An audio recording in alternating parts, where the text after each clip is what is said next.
Hello, everyone, and welcome to Connecting with Americans on Climate Change, hosted by the MIT Environmental Solutions Initiative as part of its People, Prosperity, and the Planet event series. As we get started, please feel free to type in the chat where in the world you are joining us from today. So we are very glad that you're here. We had incredible enthusiasm for this event, and that just goes to show how much interest there is in connecting meaningfully with Americans on climate change to accelerate climate action.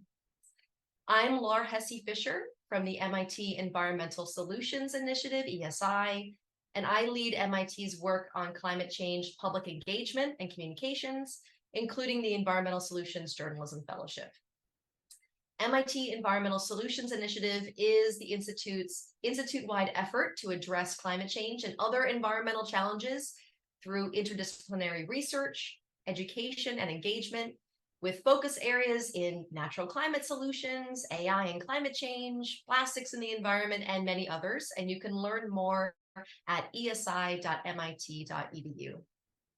ESI often runs public events like this, and if you're tuning in from the MIT area, we have another event later today showcasing on-the-ground summer projects from our student rapid response group and introducing some of our AI-driven climate visualization tools.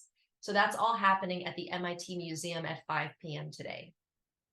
And also another plug, if you want to get smart, quick on climate change from MIT, you'll want to check out climate.mit.edu.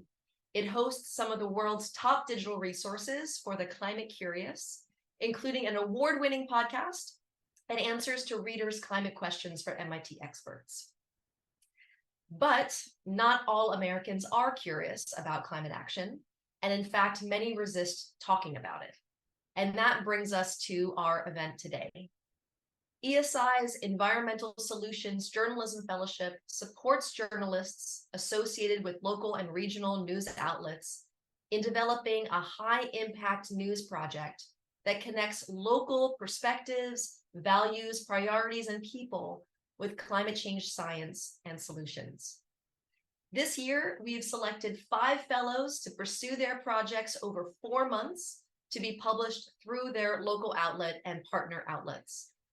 And their projects lead with issues that are already important to their audience and weave in how climate change is impacting those concerns and creating new opportunities for their communities. And in a moment, I'll invite our presenting speaker, Professor Katharine Hayhoe, to speak on the role that bridge building plays in climate action.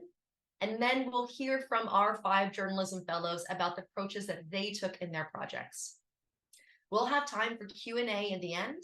And this event will run about an hour and a half, wrapping up at 2 p.m. Eastern Time. You feel free to submit your questions throughout the event. You can do that in the Q&A feature in Zoom. We prefer you do that instead of the chat. It's easier for us to see them there, and they might get lost in the chat. I want to acknowledge the MIT alums who are here with us today, and also especially the Rockefeller Family Fund, who supported this year's fellowship program. We are currently fundraising to support our next cohort of fellows. And so if you are inspired by this work and would like to donate, please email me, climate@mit.edu, or you can visit esi.mit.edu/donate. Okay, those are all the logistics, and we are ready to dive in. So it is now my distinct pleasure to introduce our presenting speaker, Professor Katharine Hayhoe. Professor Hayhoe is a climate scientist, a distinguished professor and chair at Texas Tech University, and is chief scientist for the Nature Conservancy. She is the author of the book Saving Us, Climate Scientists' Case for Hope. Oh no, the blur is covering it. Okay, there we go. There we are, that's it. As a climate scientist, Case for Hope and Healing in a Divided World, and has given a TED Talk with over 4 million views. And she also hosts the PBS digital series Global Weirding. Professor Hayhoe has been named one of Time's 100 most influential people, the United Nations champion for the environment, and the World Evangelical Alliance's climate ambassador. Professor Hayhoe, thank you so much for joining us today. Thank you so much for having me. And I'm so glad that my camera is not the only one that goes out of focus if I like gesture my hands in front of it. Yes, One of the exactly. hazards of modern life. Like, I'm trying to plug your book here, and Zoom wasn't cooperating. Well, I mean, thanks so much for joining us. Really looking forward to this conversation we're going to have. So, as a Canadian Christian climate scientist, you've spent years connecting with thousands of people, Christians, conservatives, scientists, business people, mothers, and many, many others, about why climate change matters and what we can do to fix it.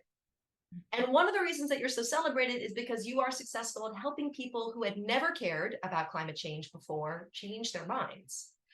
But frankly, most people don't want a bridge build, right? It seems like too much work, it's too daunting, it's too depressing, it's too futile. So why should we as a society spend the effort to build on climate change?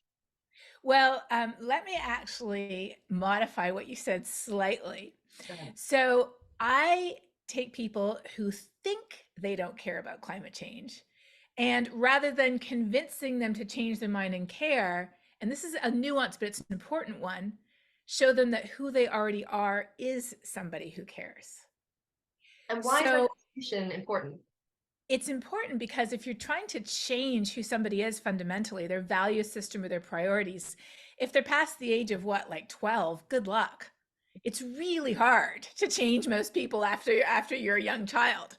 But if you show people who they already are, whether it's a military veteran or a parent or a fiscal conservative or somebody who is in a rural farming area or somebody who loves kayaking or birds or who just loves their kids, if you show them how they're the perfect person to care, then it actually enhances their identity to advocate for and adopt climate solutions. It makes them a better parent, a more frugal fiscal conservative, somebody who's more invested in the security of their country.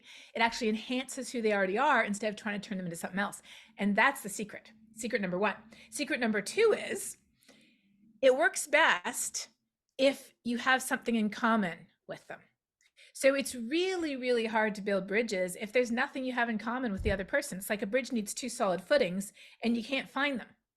So for example, people are like, well, why don't you talk to so-and-so? And I'm like, well, to give you an example, why don't you talk to somebody, they're a hunter, and that's sort of their passion in life is hunting. I live in Texas. A lot of people hunt here. I don't hunt, never have done it in my life, but I know another scientist who does. And so I'm like, you know what? I think you really need to talk to him because he's the one who can begin with talking about all the hunting that you've done together and then build that bridge to how, if you want healthy populations of animals and birds and the ecosystems that support them, which you do if you're a hunter or if you fish or if you in any way are engaged with land, then that makes you the perfect person to care about climate change. So it often feels daunting because we're trying to be someone we're not. Don't do that. Rather lean into who you are. So part of what you're saying is you might not actually be the right messenger. And part of the work is actually finding who the right messenger is. Precisely. That's exactly it. Sometimes people will say, well, I've been banging my head against the brick wall. It feels like trying to talk to this person for years. And I say, well, what do you have in common with them? And people say, oh, well, really nothing. I'm like, well, then you're not the right person. Just stop. Somebody will come along. We live in a world with 8 billion people. There will be somebody else in their life who can have that conversation with them. It does not have to be you. Move on to somebody who you both walk your dogs together. You both play on the same hockey team together. You both have kids in the same class. Move on to somebody that you have a natural beginning to your conversation with. So originally my question was, why should we spend the effort to bridge build on climate change? And what you're saying is it actually isn't as much of an effort if you are the right messenger for the right person. Does that sound right? Yes, that is exactly it. But we have to help people see how they're the perfect person to care who they are, because otherwise we won't fix this. So the way people often think of climate action is they think, here's climate action and we need to get everybody activated. We do. Today, we actually have about 75% of people are worried, but only about 8% are activated. That's the biggest gap we have, is between worried and activated. But people assume that there's only one gate, the gate that they entered through. So let me give you an extreme example. Imagine that somebody became a climate advocate because they heard from the Audubon Society about how climate change is affecting birds, and they are an avid birder. But imagine if everybody else in the world had to become an avid birder before they engage on climate action. That's just not going to happen. Right, right. So we often gatekeep and we assume that we have to shove everybody through our gate to get to climate action. We We don't have to have to. think about the same thing, but there are so many Yes. entry points into caring about climate action. Yes. So what we need to do is, rather than bridge building, I would call it helping everybody find their gate. And then helping them get through their gate to the middle where we want to be, which is climate action, but we can get there from different gates. Okay, so it's obvious. I mean, this is great. You started as a climate scientist. You also hold an endowed chair in the Department of Political Science at Texas Tech. And I imagine you've learned a lot about sociology over the years of doing this work. So you've talked with people across the ideological spectrum on climate change who all have all these different gates or potential gates that they could enter into the conversation with. What are some of the highlights, like the one or two things that you've learned about people that most resonate with you that you think other people should know about? Ooh, I would say the number one thing that I've learned from the social science is that facts by themselves are not enough. And we so often think we are. We think, well, it's self evident. If people just knew X, then everybody would do the right thing. But I don't know about you, but I know how often I'm supposed to be standing up on a regular basis. I even have a watch that tells me how often I'm supposed to be standing up. Do I do it? No, I don't. And there's no doubt over it. There's no companies out there invested in keeping me sitting all day. In fact, there's companies invested in the opposite, things to make you get up and walk around, right? So facts alone are not enough. We have to connect all the information that we have in our heads, and we have a lot of it these days, to our hearts, why it matters to you and me here and now in ways that are relevant to us. And then there's one more step. We have to connect our heart to our hands, what we can do to make a difference. Because you could have the whole world worried about this issue, but if nobody knows what to do, the result will be the same as if nobody was worried, which is nothing.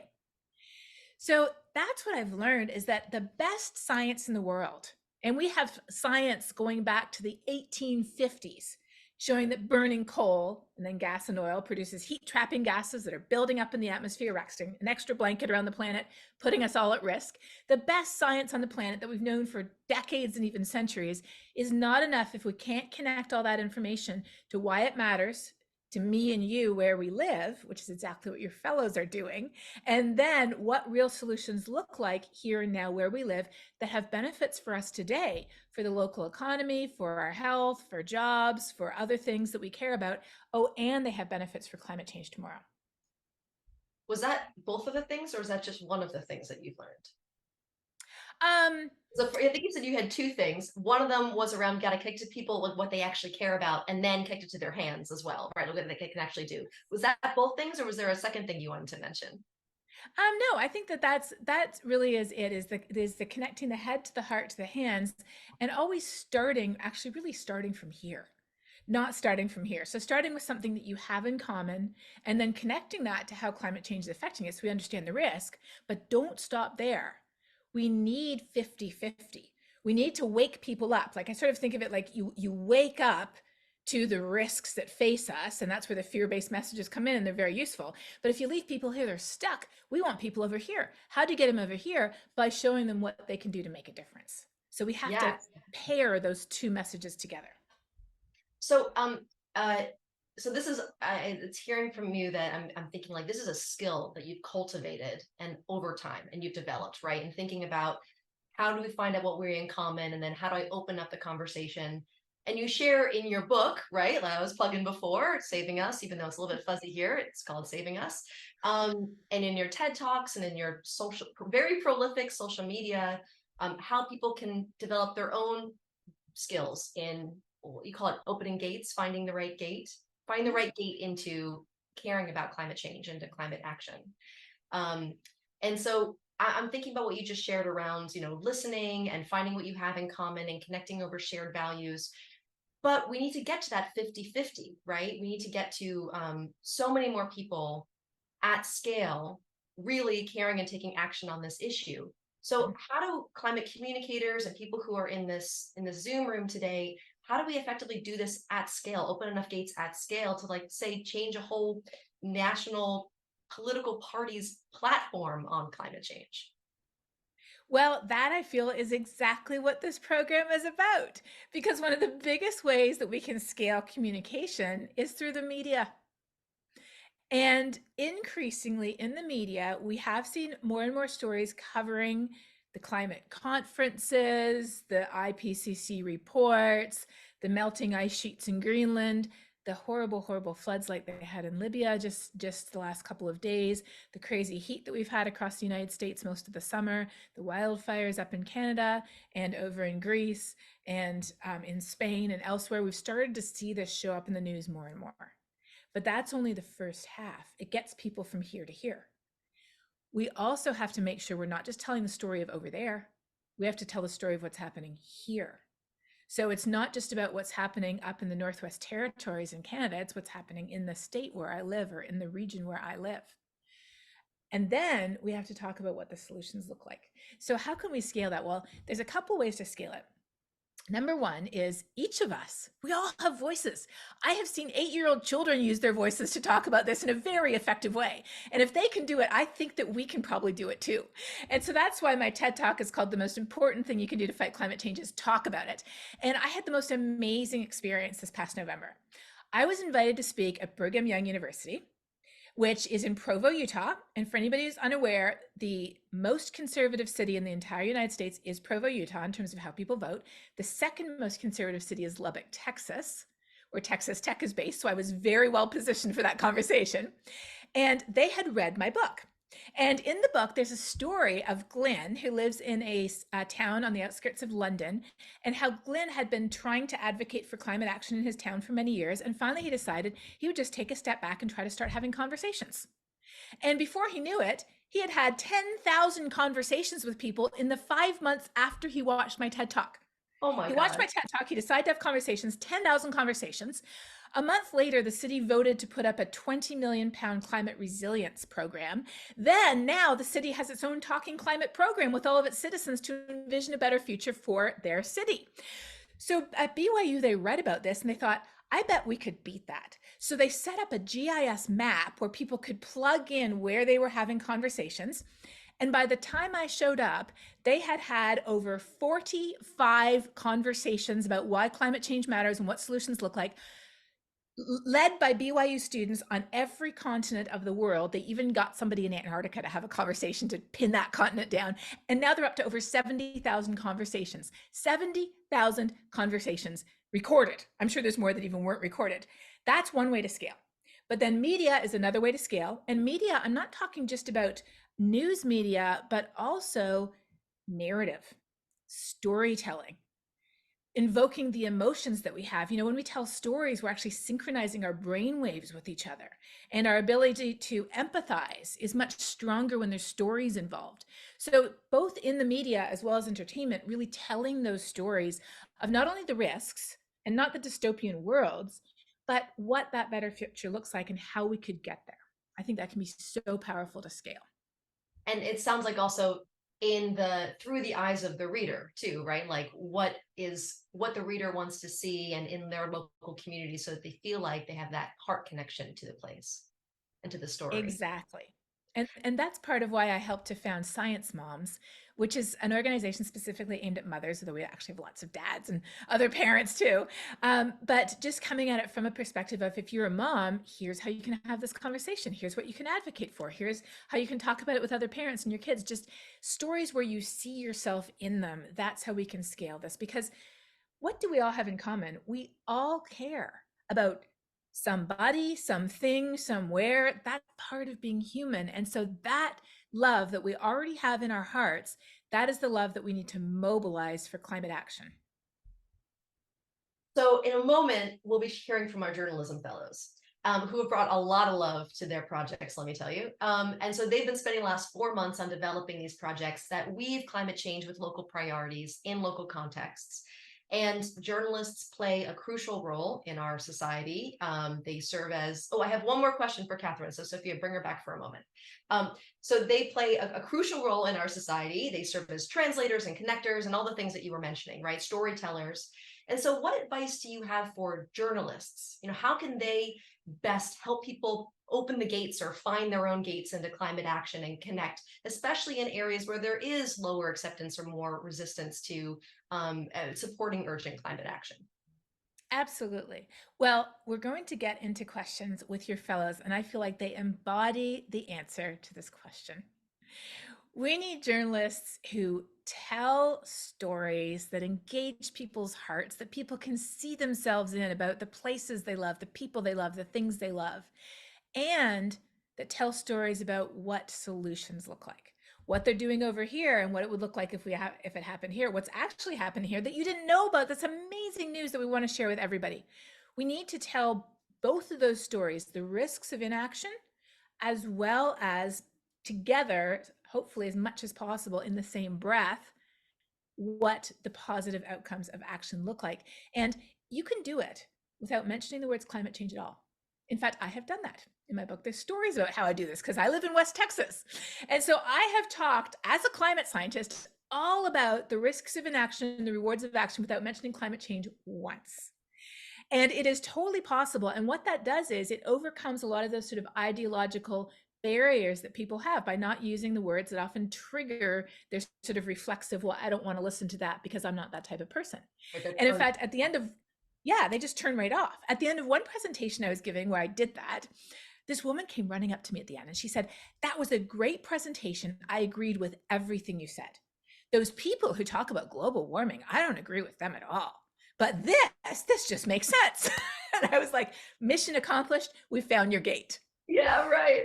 Oh, well, thank you so much, Professor Hayhoe, for your comments and also for moderating our fellows panel, which is coming up in a moment. And let me take a moment to introduce the fellows. So over the last 5 months, Ryan, Joan, Mike, Annie, and Micah have pursued a variety of stories that link some of their region's most pressing issues with climate change. And you can read all of their pieces on the ESI website. Erin will put it in a chat for you if you haven't seen it already. We're going to play a 3-minute video that will introduce them and their work, and then we'll meet them. So let's roll it.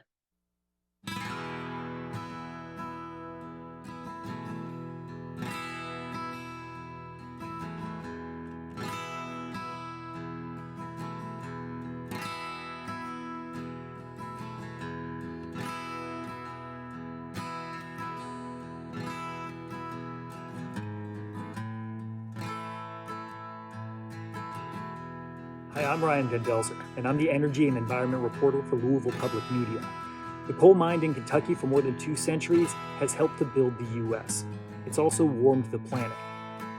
Now, the world's appetite for coal is disappearing, and the communities that mined it for generations are struggling to adapt.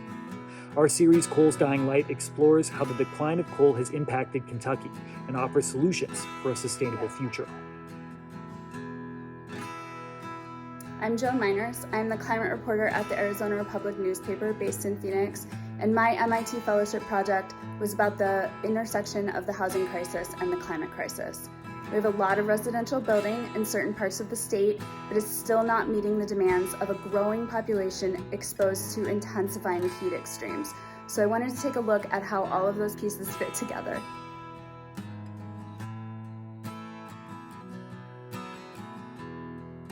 Hi there, this is Mike Toney, Environment and Energy Reporter with the Charleston Gazette-Mail. My MIT ESI Journalism Fellowship project highlighted flood and climate protection obstacles and solutions in West Virginia. In my project, I gathered resident perspectives, scrutinized state flood planning, and mined weather data to explore the interplay between West Virginia's great flood vulnerabilities exacerbated by climate change and the state's prominent role in thwarting aggressive climate action. I'm Annie Ropeek. I'm an independent journalist in Portland, Maine. My ESI project looked at how Maine came to rely more than any other state on oil for its home heating. I looked at the climate change implications of this and at potential solutions and the trade-offs and barriers associated with those solutions, including heat pumps, weatherization, wood heat, and more. My stories ran in the Maine Monitor and other nonprofit newsrooms. The first climate lawsuit citing a constitution starts today. 16 young residents of Montana are suing their state. Micah Drew is covering this for the Flathead Beacon in Montana. My name is Micah Drew, and I'm a reporter with the Flathead Beacon based in Kalispell, Montana. Montana is unique among the 50 states for a provision in its constitution that gives everyone the fundamental right to a clean and healthful environment. It's under this provision that 16 young people from across Montana joined with 3 environmental law firms to sue the state over its practices of promoting and permitting the fossil fuel industry at the expense of a clean and healthful environment. My project for ESI delved into the background of the Constitution and this lawsuit, Held v. Montana, and examined the youth plaintiffs involved and the state actions in recent years to support the fossil fuel industry.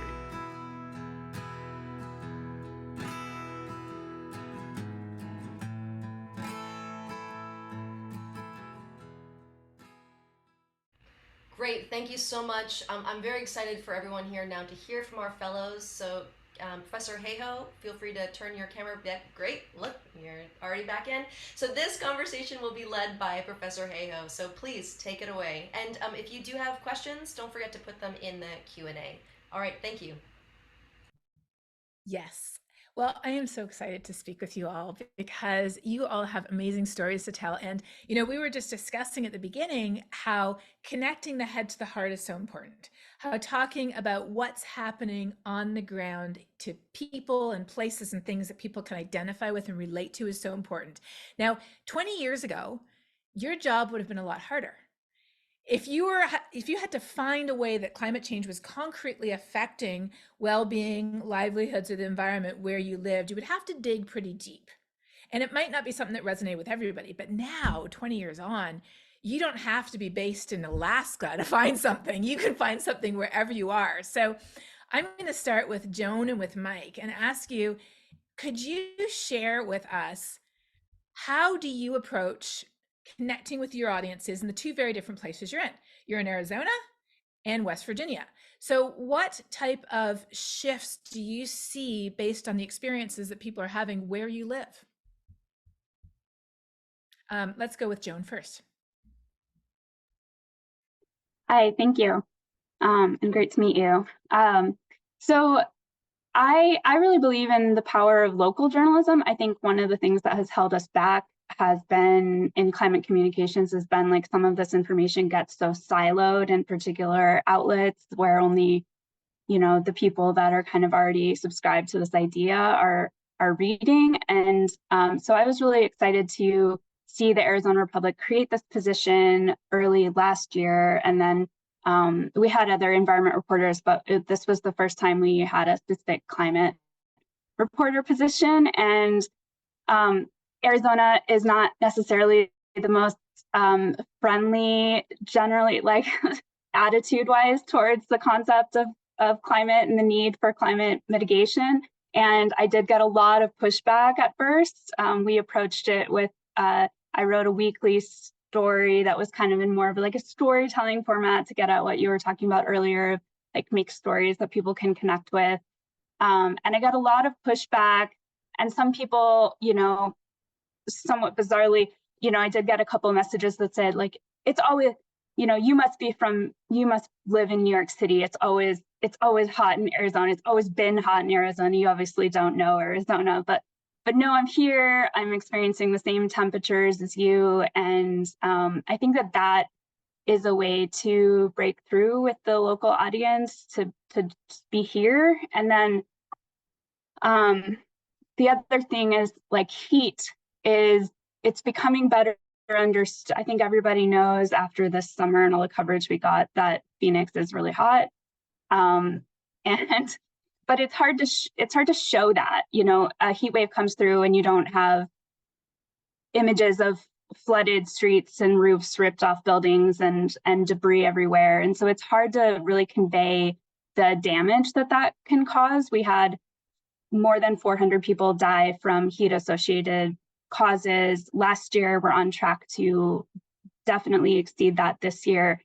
And so, you know, if you're here, you drive around, you see it. I spent some time in the area known as the zone for this project, which is where a lot of our homeless population lives. We have a very large and very quickly growing homeless population. And that obviously ties into the housing shortage. And so I think just being here, being able to go to the places that people know, to talk about the heat that we're all experiencing together, I think those conversations are starting to shift, and I'm getting less kind of pushback now and more actual engagement. So that's been good to see. Yes. So for Phoenix, heat is really one of the biggest issues. And in fact, the city of Phoenix was the second city in the US to hire a chief heat officer. Miami was number one and Phoenix was number two. And there's heat and then there's heat. And most people are seeing now that it's rapidly moving to the second type of heat.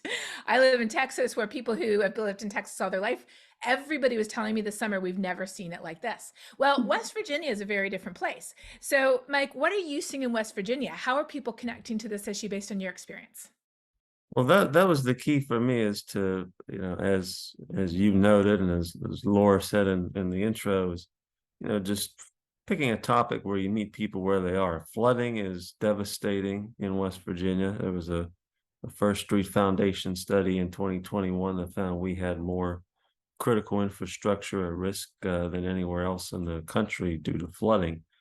And talking with people, climate is not as likely to come up, but climate impacts are.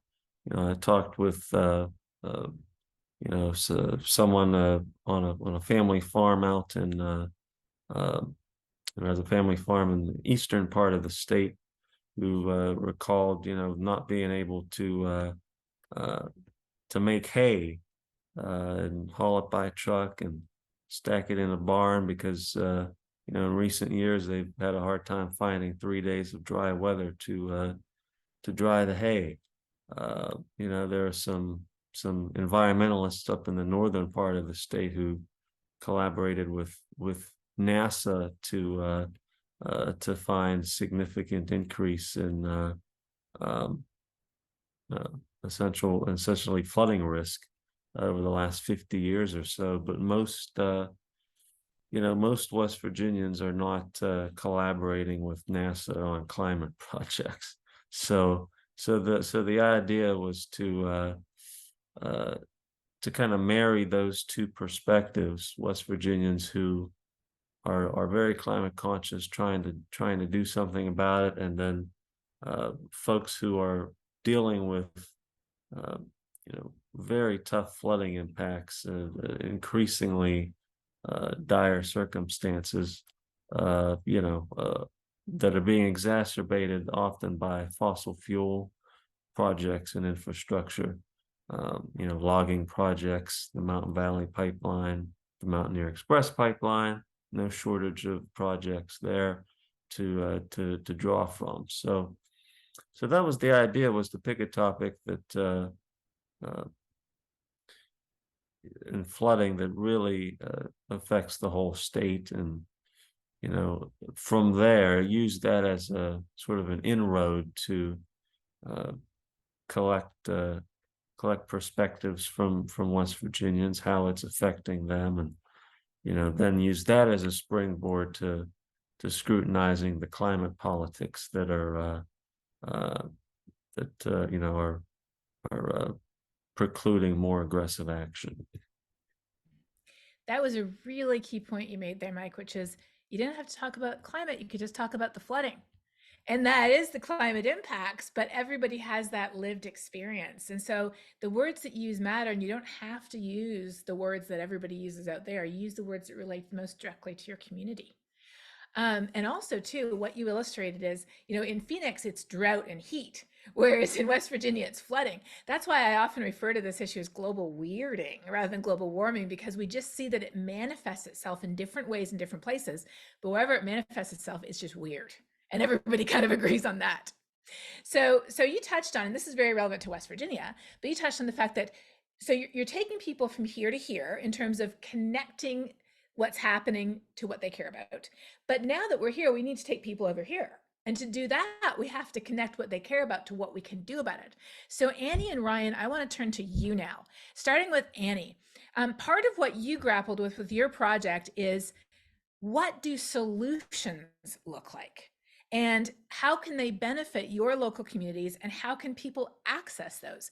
So what were the issues that arose when you started digging into that, and how did you frame those opportunities or those challenges? Were you still able to paint it in a way that you feel like would get people from here to here? Yeah, thanks for the question. So, access to fossil fuel alternatives was really the central equity issue that I was looking at in my project, beyond just Maine is really reliant on heating oil that obviously has climate impacts. It's really expensive. What does that mean for people in different financial situations? And what does that access to solutions look like for those different communities? And what are the barriers there? And how can we address those? The alternatives that I looked at, especially things like heat pumps, electrification technologies, even weatherization in older homes, can be really, really expensive and can be just hard to figure out. There's a lot of public incentives to help with them, but these programs are really complicated. You go to the state website, it tells you to find a contractor. You don't know how to do that. You don't know what the tax credits are. And maybe you just put it off and you never do it because your oil tank's been in your house forever. The oil guy comes every month and you can rely on him, and these are why we see action get slowed down. And so I really wanted to frame that challenge as an opportunity for making communities more resilient, lifting people out of poverty, helping them take more control over their energy costs and choices. I didn't want to be closed to the idea that there were barriers, and a lot of those stem from public policy issues that are still outstanding. But there are great co-benefits to getting more people on board and helping more people access these changes in their homes and scaling those solutions across their communities. So that was really my goal, was to give people a sense of those resources, a sense of what the barriers were, and just try to frame it as a challenge worth solving and one that we could solve. Excellent. And that highlights something really important. We need system-wide change, because right now, the best choices are not the easiest or the cheapest. Even if you could get the subsidies to afford it, the knowledge barrier is sometimes just massive. Like, what if English isn't your first language?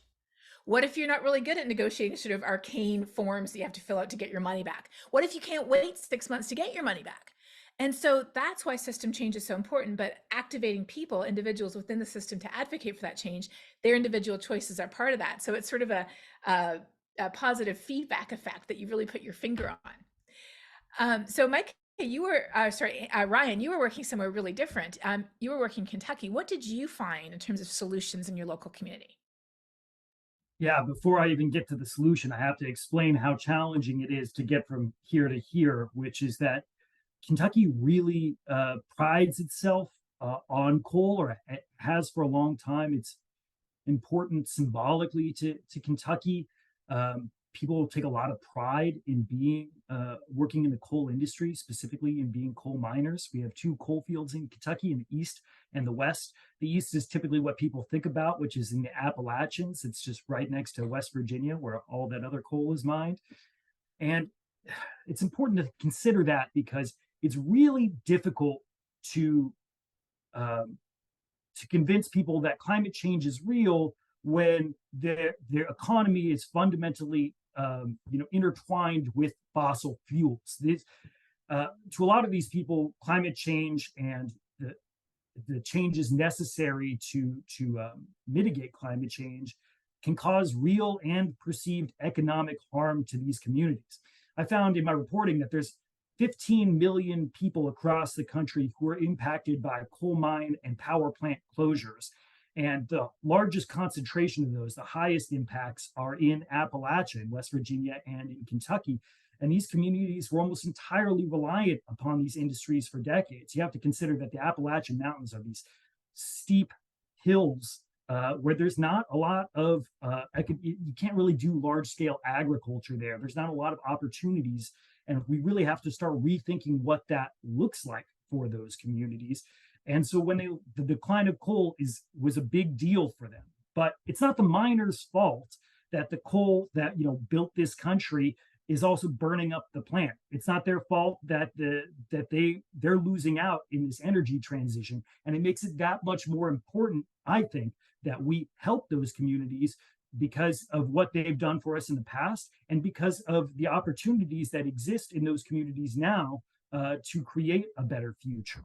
And the solutions here were actually, provided by the Biden administration. There is hundreds of billions of dollars now available to help what are called energy communities, like those in Appalachia, to help them rebuild and revitalize their economies. Yes, part of that is through things like green energy, like solar and wind. And in fact, there's been several announcements in the last 6 months about solar farms being built on top of former coal mines. And it's a good use of the land because there's not a lot else you can do on those former coal mine sites. But more than that, it's about redeveloping these communities. And only once you redevelop these communities and offer them economic opportunities will you start to see them change their minds about how they feel about climate change. Exactly. And that reminds me, so I work with the Nature Conservancy, and part of what they're trying to do is ensure that we're putting renewable energy in the right places. You don't want to be cutting down forest and increasing the biodiversity crisis to put up solar panels. And old mining sites are a fantastic place to put renewable energy. It's already disturbed land. It probably has toxins in the soil that you don't want to use it for other purposes. And so that's really ground zero for the clean energy revolution. And that's a fascinating story to tell. So that leads directly into my question for you, Micah, which is part of your project was looking at the local politics of an energy transition, just like Ryan's was. But you were looking at this in Montana. So how did the political situation in your state play out in terms of how you selected your story, and what politics did you see locally around that energy transition? I asked that from living in Texas, where we have the most wind and solar of any state in the country, but Republican politicians put up a bill this summer to try to block wind and solar installation. So it's really like cutting the nose off your face. So I want to hear, what was your experience like with that? Yeah, thanks for the question. It was really interesting approaching my project here in Montana, partially because I approached this through a solution that's based in a courtroom as opposed to in policy or any kind of on the ground work. So I got to see kind of the politics around the energy transition and the environment in, I would say, a little bit more of a black and white way than we want to be talking about. I mean, we've been talking about bridges and gates and how to have these conversations, but in a courtroom there were very, two sides that I was dealing with. I was dealing with these young people who were suing the state over climate policies, and I was dealing with the entire legislative and executive branch, which was holding a party line and defending the state and defending their policies of promoting the fossil fuel industry.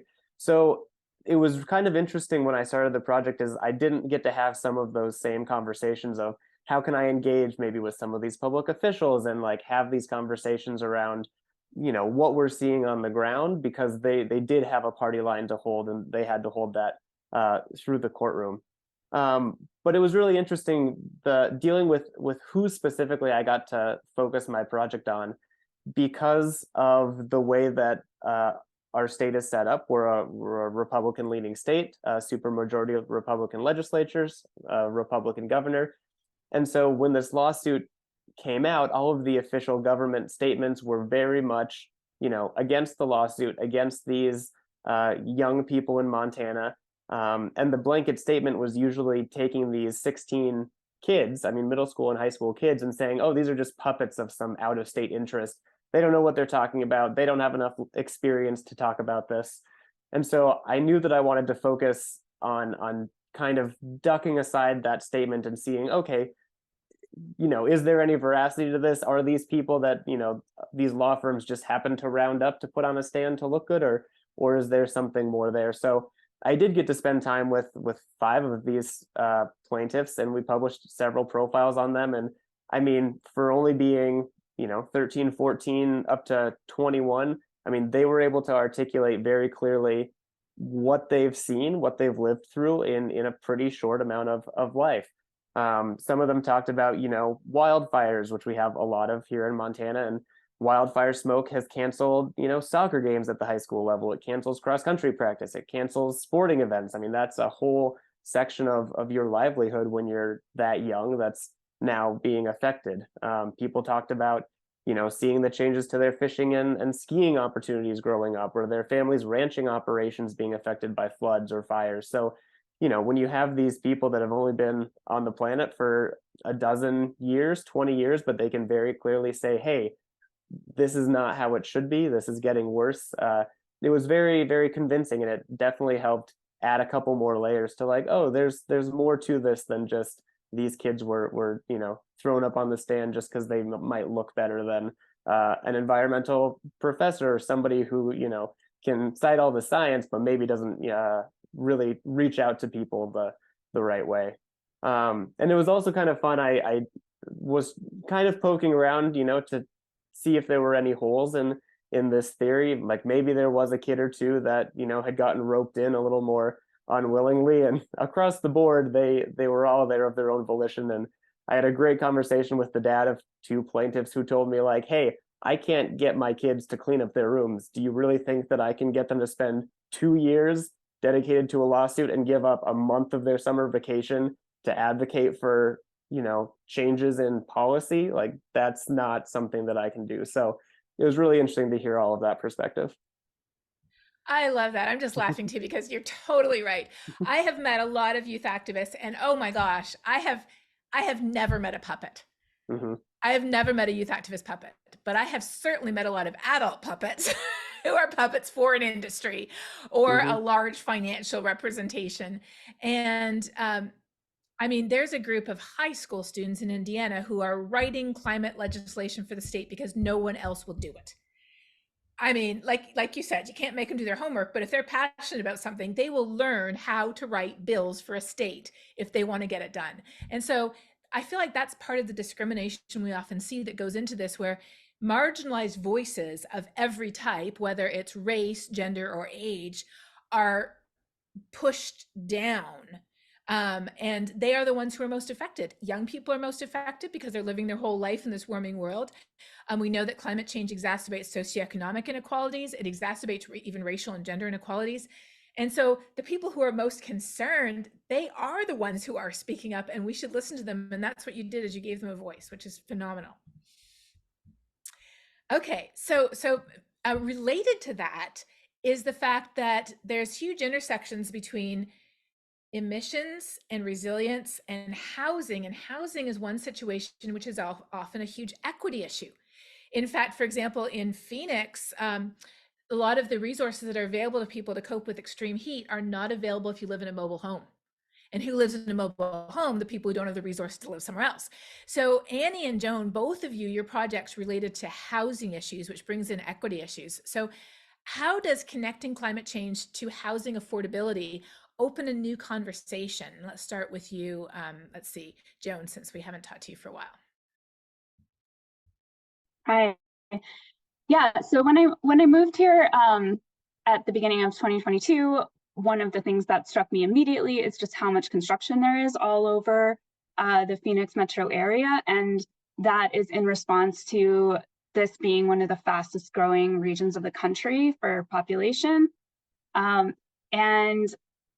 I really spent a lot of time driving around thinking about, we're really laying literally the foundations of of our climate future here. We're setting in stone all of these types of structures that, the average lifespan of a home is about 100 years. And we built nearly 100,000 of them in the last few years, just in this area. And so I really wanted to know what the impacts were and what we might be able to do better. And so I spent a lot of time digging in census data, looking at, how is it just when you're on a flight in or out of Phoenix, you look down, it's just like sprawl everywhere, and it takes forever to get anywhere because it's sprawl everywhere. And so I wanted to know, is it just my perception that we're building in these really like sprawling golf coursey pools, big retirement homes kind of way? Am I like focusing on that, or is that really are we disproportionately building that way? And the data showed that we are disproportionately building that way. Arizona has more sprawl than other states. We have we're not building in the most sustainable ways, which are multifamily homes that share walls and reduce energy demand and footprint and all of these things. And this is all going to be a problem when we face worse water issues. You know, I think by now everybody knows about Arizona's water shortage issues too. So, you know, with more and more people moving here, we're going to need to spread those resources further, and we're also going to need to think about urban heat a lot, because the more you build, and this was another pushback I got from readers when I started writing about climate change here, more than they were used to, is that, you know, I got a lot of people saying, oh, well, it's just the urban heat island effect, and you can't call it climate change because obviously it's just all the building. And it does. That was one of the first stories I wrote when I was like, okay, let's debunk this, because it's obviously both, but how do we talk about it in a more quantitative way?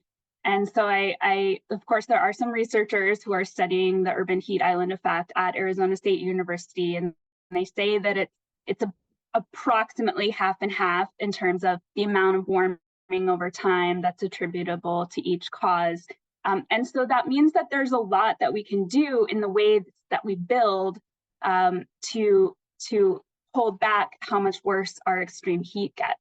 So I spent a lot of time looking at census data, housing data, reading building codes.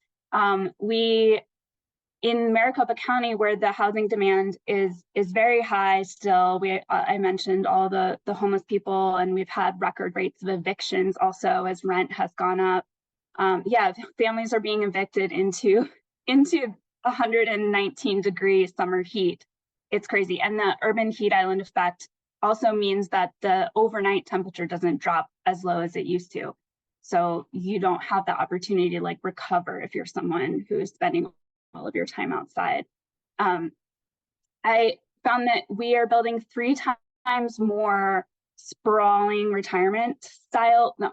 sprawling kind of single family detached homes, the sort of Gulf side, poolside variety, 3 times more of those as the number of apartment building units. And with an affordability crisis, with a climate crisis, we really need to rethink that. And the good news, which I also found through research for this series that was supported by MIT, and Julia Cooper assisted me with that, is that Arizona doesn't have a statewide building code. So each municipality decides on what they're going to require builders, the regulations are going to require builders to follow. And there's a lot. The IPCC even pointed to urban design and buildings as a really promising area for climate mitigation. And so there's a lot that different municipalities can do just by showing up to their city council meetings, revising the building codes, updating those. And what we found in the series, which I will let you just read it to find out more, is that a majority of Central Arizona municipalities are requiring outdated building codes, which means less energy efficiency, in a whole variety of ways, less climate resilience. And then there's also some greenwashing going on, where some of the cities that say that they're doing the most are then stymieing building in other political ways. So you highlighted how it really is an inequity issue, because if it's 120 degrees outside, first of all, that affects everyone. So everyone's behavior changes, like they're keeping the parks open late at night so people can go at night instead of during the day. Everybody's air conditioning bill goes up. But if you can afford to pay your air conditioning and you don't have to work outside, you are in a very different place than somebody who doesn't have air conditioning, can't afford it, or heaven forbid is even evicted from their home. I mean, radical difference that's just widening the gap. So Annie, you referred earlier to solutions like heat pumps and insulation, electrification, solutions that are housing solutions that people don't necessarily have access to if they can't get the money in the beginning or wait for the refund, or even just the information barriers. How else did you see climate change and housing interact and change the conversation that you were having with people in Maine?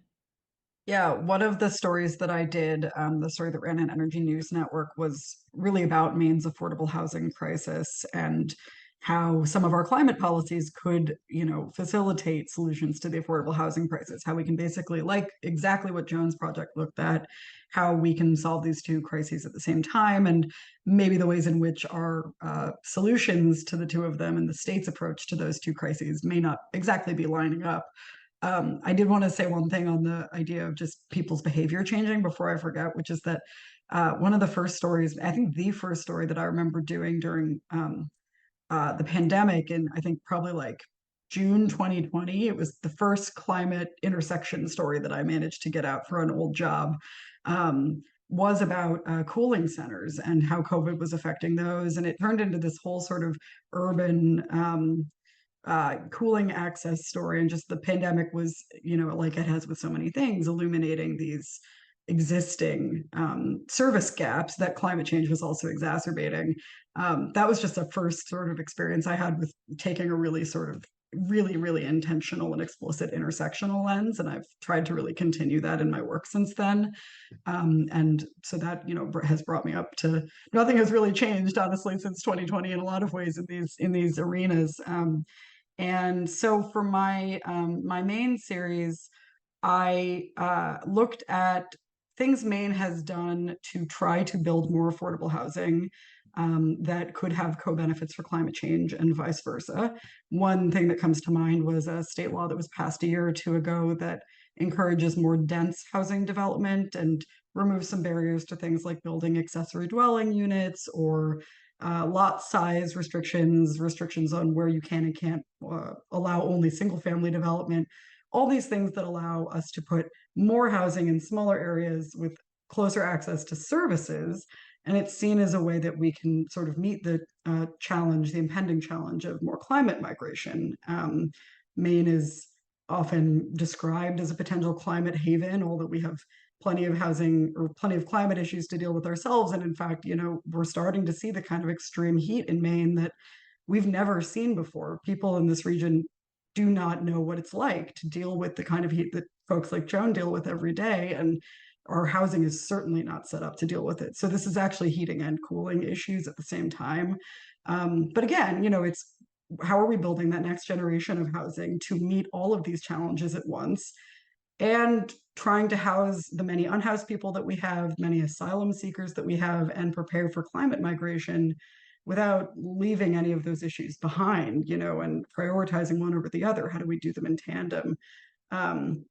And so that, that was the story I tried to tell, just about what the kind of state is of the state's approach to that issue, and how requirements for adding sustainable energy features to new housing can potentially drive up costs or hinder development. I mean, it's a really tricky balance that a lot of these advocates and policymakers are trying to strike on adding requirements and incentives that encourage smart development and don't actually create new barriers, But I also think that telling these kind of intersectional stories, like what we've been saying, is just a way to get people who may not care about one issue but do care about the other involved. And I've always personally shied a little bit away from the idea of not wanting to say climate change. That's never sat quite right with me, but I do really see and have seen in the course of this project why it matters. There was a social service provider and advocate who used the idea of no wrong doors with me in the course of reporting this story,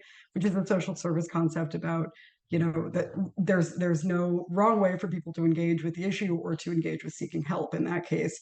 But if someone shuts down when they hear the word climate change, but they really care about affordable housing in their community or their own housing situation, even just that, there's no harm in using that as a vehicle to get people to engage with the energy transition, because it's happening. And if you don't get them engaged with it, they won't be able to access the benefits, and that hurts everyone. So there are, no wrong doors. And that was, I think, a benefit of being able to tell these intersectional stories, is you broaden that cohort of who's listening.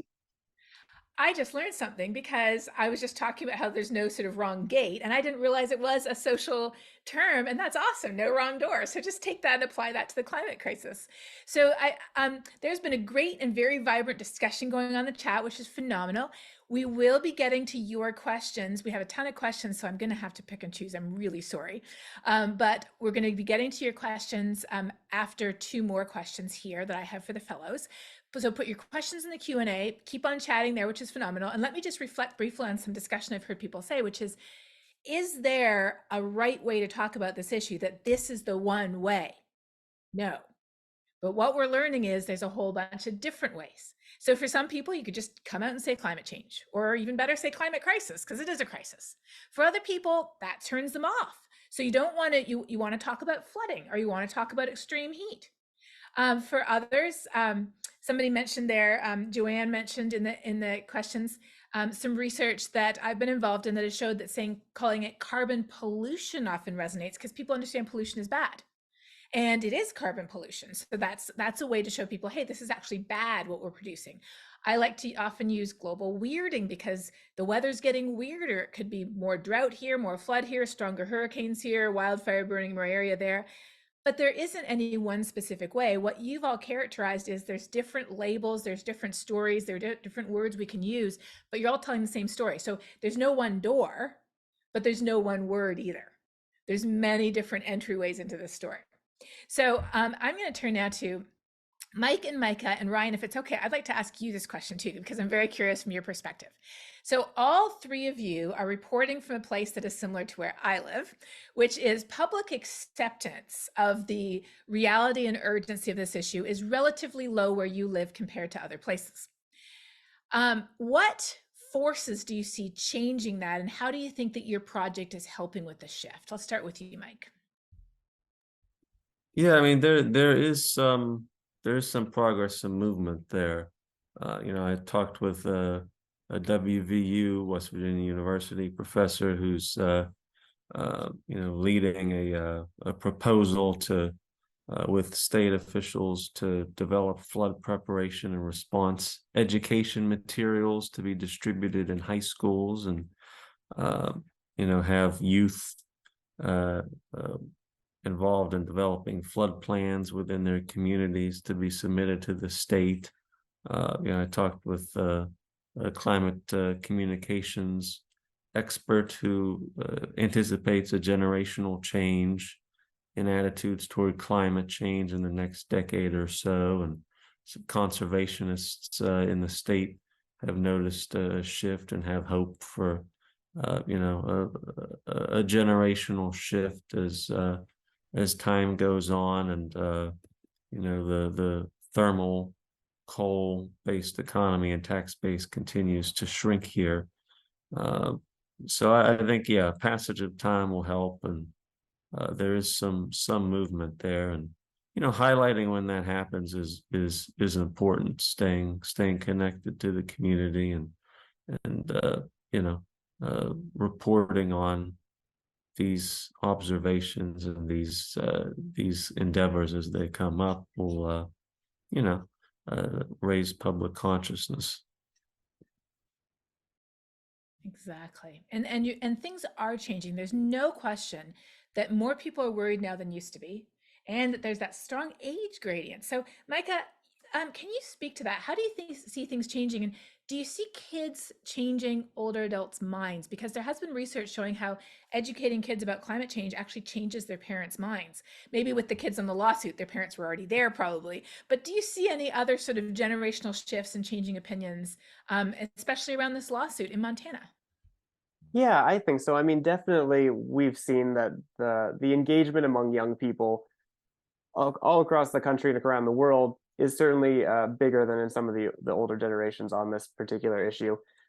Locally, I've seen it, I mean, less in the very young population. Again, outside of this lawsuit, I haven't been able to spend too much time on the ground with our young people in the state, but we've noticed a shift in our legislature, just because some of the newer legislators that are coming in on both sides of the aisle are a little bit younger, and those seem to be the ones that are willing to have conversations and willing to moderate some of these discussions and kind of change how things are occurring within their parties. And so you can definitely see, as the transition goes from age on down, that we're seeing a little bit more engagement. And I think that I mean, that's going to keep happening. We've got a long ways to go and a lot of time before the younger generations have enough, I think, power to really enact a lot of policy change. But it is exciting to see little bits and pieces of that come up. And certainly most of the kids that are in this lawsuit, I think all have some kind of future in policy or at least science or education or something. And I don't think that this will stop with this particular decision for them. And just to follow on, because I see a super quick question that's directly related to what you just said, Micah. So very briefly, based on what you've seen, how do more kids get involved? Like, what would motivate more kids to sign up for climate action and advocacy? Is it seeing the example of the kids that you're writing about? Do you think that would motivate them? I think that's one of the big ones. Some of the kids that I talked to in the lawsuit, they were doing a lot of work within their schools. One of them, one gal on the eastern side of the state helped install solar panels on her middle school. Like, she got involved very early. And so that kind of work, I think, definitely resonates, and it's just a wave effect that continues to build steam. But again, part of the reason I wanted to focus on these kids and telling their stories is so that other people can be like, oh, this is a 12-year-old or a 13-year-old, and they're doing all of this work. Hey, what can I do that maybe doesn't go all the way, but can certainly do a little bit to do my part? And so I think the more stories we tell like this, the more likely we are to see more adoption among the young people. I agree. I think that's generally true. The more stories we see about people that we can identify with and say, hey, I'm like that, the more we see people can realize what they can do. So last but not least, Ryan, how do you see opinions shifting, and why do you think you see opinions shifting where you live and where you write? Yeah. One thing I was surprised to learn was actually how many people actually do believe in climate change and care about climate change here in Kentucky. I use that in my reporting. I used that Yale Climate Opinion Survey from 2021. And I found about 59% of people in Eastern Kentucky believe global warming is happening, which is about a 13% decrease from the national average, but that's still more than half of the people in Eastern Kentucky. And so that's especially surprising given that the rhetoric, the political rhetoric that I often hear in the legislature about Eastern Kentucky, a lot of the politicians that represent those communities are very pro fossil fuels. They're very pro coal. They're the people in charge of the natural resources and energy committees in our legislature are climate deniers, longtime climate deniers. So it kind of, when you hear politicians talk about these things, you get the impression that people don't care about this. But when I went into those communities and talked to the people there, I find people who are very interested in these issues. And I was surprised at some of the people that I found that were interested in these issues. There was people, of course, I talked to a lawyer who works for the Appalachian Citizens Law Center. She represents both she'll go after mining companies for acid mine drainage and the problems that they cause in those communities. But she also represents coal miners themselves who are, trying to get black lung benefits. So she's obvious on the side of she believes in climate change, and what she sees in her communities that she grew up in Appalachia that she grew up in is that there needs to be an opportunity for change. There needs to be something other than the narrative that has driven those communities for decades, which is coal. But coal's not coming back. 71% of our energy comes from coal in Kentucky, and that's going to change dramatically over the next couple of decades. So we really have to figure out what we're going to do. But I was actually really surprised that some of the people who were most in tune or knew the most about the effects of coal and coal pollution were the former coal miners themselves.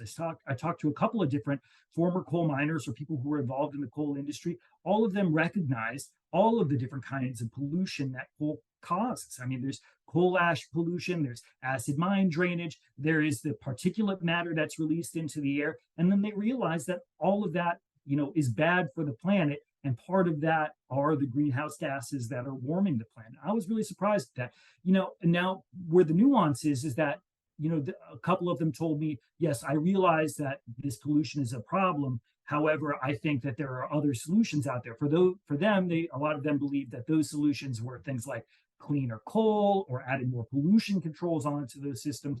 But they were ready to, they believed that climate change was happening. And then finally, one of the other types of people that I saw was, there was a small community, Jenkins, Kentucky, they were hit really hard by the floods that hit eastern Kentucky last year, and they were looking for ways to rebuild. And one of the ways they're looking at are all of these grants that are now available. And they don't care that the grants are for climate adaptation. They're just looking for ways to help improve their communities. And they were excited that the federal government was actually coming to Eastern Kentucky to talk about the opportunities available. And they were happy to seize on those opportunities and apply for those grants. I love that, because you're just illustrating the no wrong door again. It doesn't matter why they're taking on the climate resilient grants as long as they're doing it. I love that. Okay, I have 2 questions for all of you that are going to require a short answer from you. 1 or 2 sentences.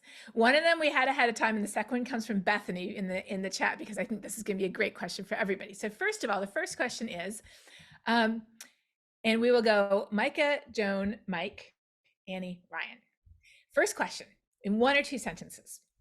Given everything you learned over this process, what is one, I know this is hard, one piece of advice, just one, that you have for those who are looking to bring the conversation about climate change to their region or to pursue climate journalism? What have you learned that you would share? Take it away, Micah. I mean, I'm just going to re-harp on the no wrong doors kind of thing, is that having the conversations without mentioning climate change is definitely the best way to go about it.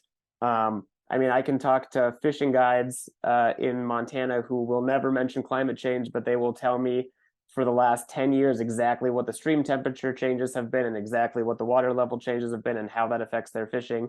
And they want to engage on a solution there, but they don't want to talk about climate change. So definitely finding that way to enter the conversation is the best advice I can give.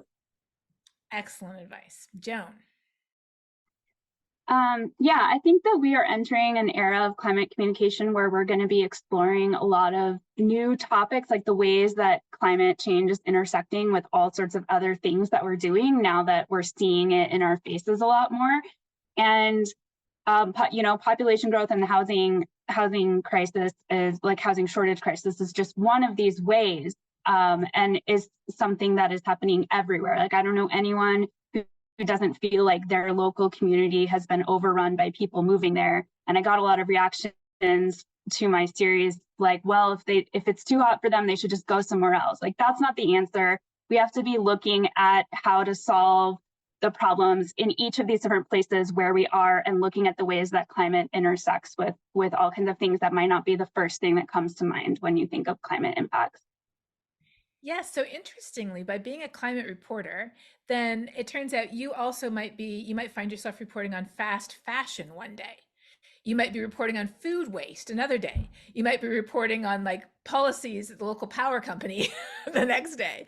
So being a climate reporter is really being a really fascinating jack of all trades, right? Because you could be reporting on almost anything and it relates into the climate crisis. That's a great opportunity for people who enjoy that type of reporting. I personally am that type of scientist, so I enjoy it too. All right, Mike, one piece of advice for people having this conversation in their region. Meet your sources where they are. Take your audience somewhere new. That gets 5 gold stars. Very concise and memorable. I love that. So meet your sources where they are, and then take your audience somewhere new. That is climate journalism in a nutshell. In fact, if climate journalism needed a motto, I think that's the best motto I've heard. All right, Annie, what piece of advice would you share? Writing down Mike's advice. It's really good. Yes. My advice is to reframe these challenges as opportunities. It's important to remember the stakes and what happens if we fail, but it's equally, if not more important, to consider what happens if we succeed, and all of the benefits and improvements to quality of life in our communities that we could realize as part of climate action. Excellent. And Ryan, what advice would you have? I'm impressed that how similar all of our advice is. Mine is not that much different. Listen more than you talk. Good advice for journalism, good advice for talking about climate change. Excellent. Okay, so now we're going to go in the reverse order. So Ryan, we're going to be starting with you. And I love Bethany's question because this is something that I feel is so important. Her question is, in your community, what story makes you feel hopeful for the future of climate action? Like I said, I really feel like we need a 50-50 balance between the risks and the hope. And it's so hard to find these hopeful stories that last year I actually started a newsletter called Talking Climate, and it goes out every week. And every week I want to share good news. And I was actually afraid I would run out of good news. But I'm doubling and tripling up on good news now. Like there's so much good news at the local scale. And in fact, if you all have good news stories, I think I would love to share them. So do send them to me too. So tell them to me right now, though. If you could tell just one very short, again, brief, good news story that makes you feel hopeful that you saw where you were, what would it be? Starting with Ryan. So I've also been writing about urban heat in my community. Louisville has one of the fastest growing urban heat islands in the country. And I met a really cool group recently called Beargrass Thunder. And what they are interested in is preserving local seeds and fighting the city's urban heat island. There's a free Louisville tool library where anyone can go rent tools for free. They also have a free Louisville seed bank where people can go collect seeds from their local community that are tolerant to the heat here. And so they're trying to build this seed bank so that anyone can come and get fresh fruits and vegetables and grow them themselves in their own yards. And in turn, fight the urban heat island. They have wildflowers and all kinds of different plants and trees that are local, that are heat tolerant, that can survive the kind of urban heat island that exists here in downtown Louisville. And when I meet people like that, I am just like, I'm just so happy and thankful and reminded of what the power of what just two people can do. One last thing I'll say, they also changed our local weeds ordinance so that instead of everyone having to have a lawn in the front of their yard, they changed it so people can plant local native gardens and butterfly habitats in their front lawns. That is phenomenal. See, those stories just absolutely warm your heart. You could tell, like, wasn't everybody just smiling when you listened to that? Okay. Annie, tell us a good news story that you ran into where you are in Maine. Yeah, I reported recently on a new climate curriculum hub that Maine has launched. It's the second of its kind in the country after New Jersey, which, as you may know, is the first state to require climate education across all subjects. And Maine doesn't have the requirement yet, but it's taking some interesting tactics, really led by teachers who really want help teaching this subject, to provide resources for classrooms for students and teachers to engage with this topic. I heard a student say once, you can't fight what you don't understand. And I think that's really where it starts. And it seems like such an important way to help the next generation with their climate anxiety, to teach them civics. I mean, there's so many, again, like intersections that you can use teaching climate change in the classroom. And I thought that was a really cool new resource. And they're going to be teaching teachers to make localized lesson plans for it this fall. It's a training I'm hoping to cover, which I think will be really interesting. So I love climate education as an undercovered and hopeful topic. And yes, Dan, I will send that to you in the chat. Thanks. Excellent. Yes, there's a great organization that works with young people based in Maine called the Climate Initiative, TCI. And they are just phenomenal about engaging young people. And research has shown, as I mentioned earlier, that educating young people about climate change changed their parents' minds. They did this analysis in North Carolina in very conservative rural communities. And what I loved is they did it in 6th to 8th grade students, and they found that daughters were most effective at changing their hard-nosed dads' minds.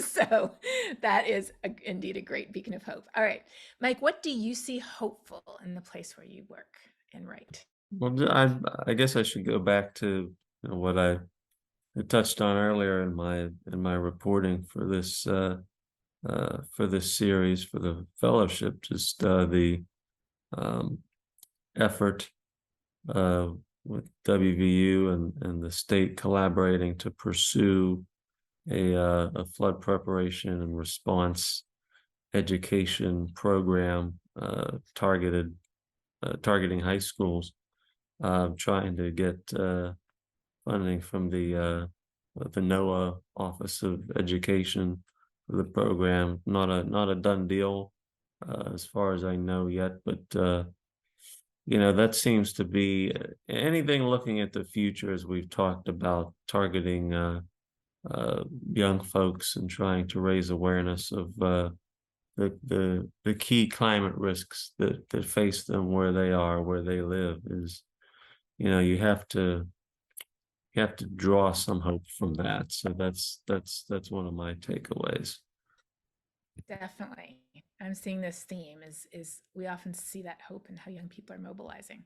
Joan, where do you see hope in all the extreme heat that you've seen in Arizona this summer and more? Yeah, I mean, I feel very fortunate to be on this beat here, right where Arizona State University is, because there's so many interesting people doing really cool sustainability research there that, oftentimes when I'm looking into an issue and trying to find experts, it's like the nationwide expert is actually just right down the street. So there's no shortage of kind of cool innovations. I think it's important, obviously, to look at some of those with a skeptical eye and see like how big of a difference they could make. A lot of these things are just like fledgling ideas and we don't want to like overhype them. But there's a lot of cool work being done. And then also just looking to bring different groups of people into the conversation. So one really fun story I got to write last year was I went to the Nitro Rallycross debut of their electric vehicle fleets. And this was like a car racing event on a dirt track where they're like sending 100-foot gap jumps and going 100 miles an hour. And it was the last place where you would expect there to be a lot of enthusiasm for climate like progress. But I wrote a story featuring Travis Pastrana, who's a big X Games guy, and I think got a lot of like traction with a kind of a new crowd there in a way that was really fun. So stuff like that gives me hope. I love that. I love unexpected messengers who make you sit up and pay attention in extreme sports. That's a great idea. There was another Red Bull extreme sports guy who did like really high elevation skydiving, and he just figured out how to do like a super high elevation dive over the Amazon, scattering seeds over a deforested area. And he actually worked with the scientists to make sure the seeds and measured how many of the seeds actually took root. So he wasn't just like scattering seeds and then nothing happens. And the whole point is he was raising awareness among people who are really into high elevation jumping of the deforestation crisis, which is related to climate and biodiversity. Now, are you going to replant all the forests in the world through high elevation skydiving? No, obviously, but it's all about that new audience, and that's really cool. All right, last but not least, Micah, and then unfortunately, I hate to say this, these discussions have been so awesome.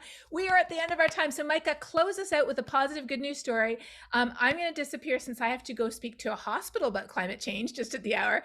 And then Laura's going to close us out after that. So Micah, tell us your good news story, please. Well, certainly my good news story would be that a month ago, the climate case ruling did come out in favor of the plaintiffs here in Montana. And after several months of reporting on this and a lot of time in a courtroom, it was nice to see that go the way that it did. I'd probably have a different demeanor if that had gone the other way. And so following up on that, there's similar cases going to trial next year in Hawaii and federally. And so we'll get to see kind of this ongoing effort and see how the changes kind of ripple out from this Montana case. So that's got to be pretty hopeful. That is incredible, and how talented of Professor Hayhoe to end on such a positive, all the positive stories that you all are seeing. I think that really, at least me, it leaves me in a place of feeling inspired and hopeful, and that this isn't just like happy woo-woo kumbaya hopeful. It's like real, actual hard work, tangible progress that's happening in these areas. So I just want to, again, big thanks and congratulations to our 5 journalism fellows for the hard work and the impact that they've had over the course of their projects. A big thank you to Professor Hayhoe for joining us as our presenting speaker. Many thanks to the Rockefeller Family Fund for supporting this year's fellowship. And thank you to ESI staff members Aaron Kroll, Alana Hirschfeld, Daniela Studenkova, and Sophia Apteker, as well as the fellowship advisors for their excellent work supporting the fellowship and this event this year. So for all of you who are joining, to stay up to date about our work in this area, you can sign up for ESI's weekly newsletter at esi.mit.edu. And again, if you are inspired and want to support next year's journalism fellowship, please visit esi.mit.edu/donate or email me climate@mit.edu. We appreciate all of your questions and attention today, but most of all, your commitment to real, meaningful action on climate change that includes everyone. We truly are all in this together. And let us all sit with the Mike's advice to us all to meet our sources where they are and to take our audience somewhere new. Thank you, everyone, so much, and have an inspired rest of your day.